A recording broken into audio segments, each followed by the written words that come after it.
Hello students, आज हम बात करेंगे अरस्तु के क्रांति संबंधी विचारों के बारे में। क्रांति भी इनका एक बहुत इम्पोर्टेंट टॉपिक है। जैसे दास्ता, नागरिकता, अरस्तु का न्याय, इसी तरह से क्रांति भी आप लोगों को ठीक से पढ़ना पड़ेगा। तो अलग अलग जो शासन व्यवस्थाएं हैं उनमें क्रांति किस हिसाब से कैसे होती है वो हम देखेंगे अभी। प्रजातंत्र में सबसे पहले देखेंगे क्रांति किस प्रकार की बात की है अरस्तु ने।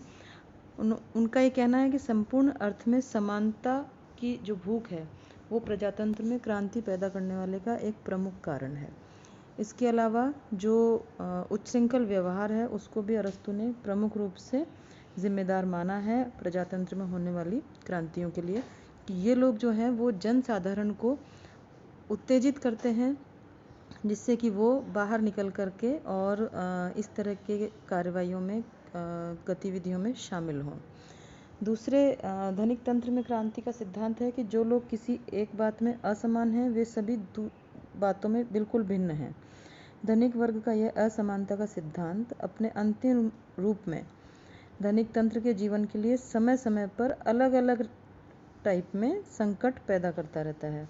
तो अरस्तु के अनुसार इन स्वार्थों के कारण धनिक वर्ग में से ही लोग धनिक तंत्र की एक प्रकार से कब्र खोदने लग जाते हैं।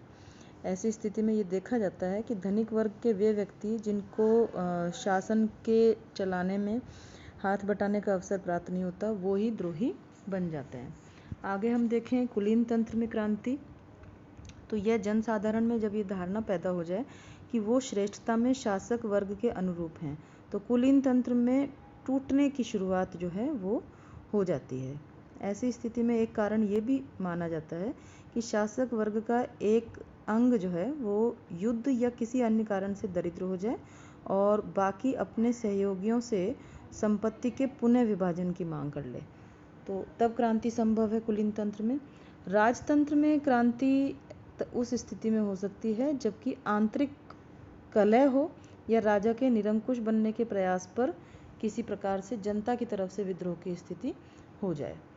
निरंकुश तंत्र में क्रांति व्यक्तिगत स्वार्थों की असीमित रूप में पूर्ति के उद्देश्य को लेकर के होती है। जैसे मुख्य कारण यहाँ पर देखे जा सकते हैं अन्यायपूर्ण उत्पीड़न, आतंक, अत्यधिक तिरस्कार, असहनीय अपमान, संपत्ति का अपहरण आदि। तो ये कुछ इस प्रकार के हमने देखे अभी। और क्रांतियों को रोकने के उपायों के बारे में भी अरस्तु बात करते हैं। किन उपायों को फॉलो करने से, किन उपायों को अंगीकार करने से क्रांतियों से बचा जा सकता है, उनको दूर किया जा सकता है, क्रांति की संभावना से ही बचा जा सकता है। सबसे पहला बिंदु इसमें देखा जा सकता है संविधान के प्रति आस्था का, कि संविधान में यदि आस्था रहेगी तो किसी भी प्रकार की क्रांति से बच सकते हैं। शासक और शासितों में आपसी सद्भाव हो, शासक शासन करे और अपनी बात लोगों तक पहुंचा पाए, लोगों की जो डिमांड्स हों वो शासक पूरा करता चले। विधि का शासन हो, यानी कि किसी व्यक्ति का शासन ना हो, किसी संस्था का शासन ना हो, किसी परिवार का शासन ना हो, कानून का शासन हो, समानता का व्यवहार हो, किसी भी प्रकार की असमानता, विषमता, ये जो है क्रांति के एक प्रमुख कारण मानी जाती हैं। मध्यम वर्ग की प्रधानता हो, यानी जो अपर क्लास है या लोअर क्लास है उनकी बजाय मध्यम वर्ग की प्रधानता से क्रांति के जो बीज हैं वो शुरुआत में ही दब जाते हैं। आर्थिक समानता की बात की जाए, समुचित शिक्षा पद्धति की बात की जाए, विदेशी समस्याओं की तरफ जनता का ध्यान केंद्रित हो कि बाहर से जो समस्याएं हैं वो जो आ रही हैं उनमें भी शासक वर्ग जो है वो ठीक प्रकार से अपनी बुद्धि का इस्तेमाल करके उन समस्याओं को रोक सके। राजकीय पद और जो भी सम्मान है राज्य की तरफ से दिए जाने वाले, उनका न्याय उचित वितरण किया जाए, यानी एक ही प्रकार से, मतलब किसी आर्थिक रूप से या कोई भी एक ही आधार मान करके लोगों को इस तरह के पद या सम्मान न दिए जाएं। परिवर्तनों पर निगरानी रखी जाए कि किस प्रकार से क्रांति से बचा जा सकता है, सडन चेंजेस जो हैं वो सोसाइटी में न हो सकें। शासकों के धन के अर्जन पर भी नियंत्रण की बात करते हैं अरस्तु। शासकों में आपस में, जो भी सरकार में लोग शामिल हैं उनमें परस्पर सद्भाव बना रहे, इस प्रकार की बात करते हैं।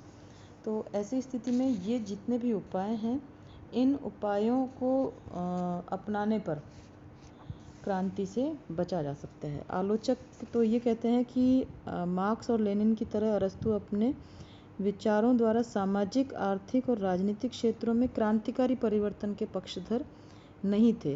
वो एक रूढ़िवादी और जिस प्रकार की भी स्थिति चल रही है यथास्थिति उसके पोषक थे। इसलिए उन्होंने क्रांतियों को रोकने के संबंध में पूरा विस्तार से अपना विवरण प्रस्तुत किया है और तमाम वो उपाय बताए हैं जिनको अपनाने से क्रांति से बचा जा सकता है। Thank you.